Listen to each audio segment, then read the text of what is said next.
Скандалот со пензиите продолжува да ја бранува јавноста. Отчетност и одговорност и информирањето на граѓаните за проблемот со 12.000 корисници, а не избрзана изјава на министерката Царовска. Вака од Министерството за труд му возгратија на вице-премиерот Османи, иако не го споменуваат конкретно, откако тој вчера рече дека министерката дала несреќна изјава. Од парите на пензионерите не е злоупотребен денар, нужди за меѓуните, Веруваме дека функционерите не би требало да имаат проблем со објавување на информации од интерес на граѓаните. Ова е акт на одговорност и отчетност во работењето, а не избрзана изјава на министерката како што коментираат во јавноста. Министерството не е истражен орган и не навлегува во јавна дискусија обвинувања за одговорност. Тоа е работа на обвинителството кое веќе ги има сите документи за случајот. Од Министерството укажуваат дека би било добро политичарите да ја почекаат правната разгрска, наместо да обвинуваат неосновано. Владата пак не кажува дали имало злоупотреби на овие пари, иако за обештетување на осигурениците ќе се потрошат 19 милиони евра буџетски средства. Одговорите им ги пропуштаат на обвинителите.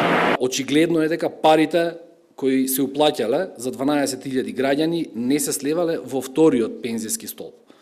Понатамошниот процес, како што веќе знаете, е работа на основното јавно обвинителство, не е ниту на владата, ниту на Министерството за труд и социјална политика. Они ќе кажат и они ќе информираат јавноста што точно се случувало. Да го оставиме основното јавно обвинителство во Република Македонија да си заврши својата работа, да ги утврди фактите и што се случувало и како се случувало.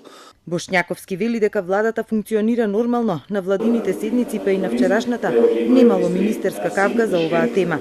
13 невладини обединети преку групата Цивитакс пак укажуваат дека овој случај потврдува оти во земјава институциите не посветуваат внимание на основите за сомневање на злоупотреби и незаконитост во работењето на поединци и одговорни службени лица, со што државата и натаму ја држат заробена. Недопустливо е оштетените граѓани да се обештетуваат со средствата на даночните обврзници, а при тоа сторителот да остане непознат.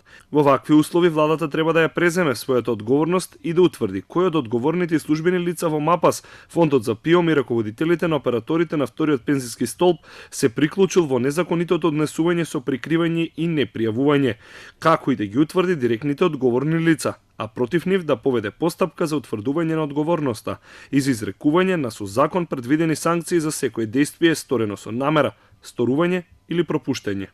Вчера почна првата уплата од државата кон двете приватни пензиски друштва, со која се опфатени 4.926 оштетени осигуреници.